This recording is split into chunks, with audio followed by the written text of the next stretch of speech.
Serikali imetakiwa kuangazia upya mgao wa bajeti katika sekta ya afya ili kukidhi mahitaji ya wagonjwa kote nchini. Wakizungumza eneo la Kimilili kwenye kambi ya matibabu kwa wagonjwa wasiojiweza, wadau wa afya wamesikitikia idadi kubwa ya wagonjwa wenye maradhi mbalimbali, huku wengi wakishindwa kumudu gharama ya juu ya matibabu. Kwenye hafla hiyo, zaidi ya wagonjwa 500 walipata matibabu bila malipo kutoka kwa wataalamu wa afya kutoka hospitali mbalimbali.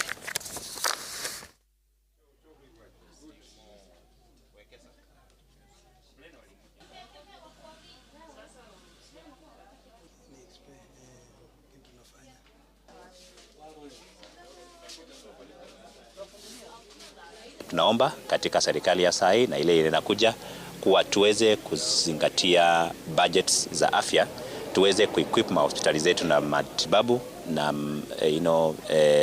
medicine zikuwe karibu. Tumekuwa na screening ya cancer, cervical na prostate.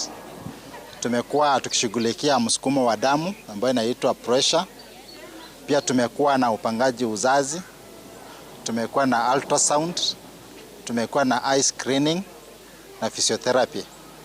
Kwa hivyo wale tumeweza kupata na kuhudumia hapa wamekuwa hiyo nambari nimesema, na wale walikuwa na hitaji further management tumeweza kuwarifa. Hii hospitali imenisaidia, nilikuwa nimefura hata moyo, mwili yote ilikuwa imefura. Lakini kupitia kwa hiyo hospitali nimetembea, nikikuja hapa ninapata nafuu.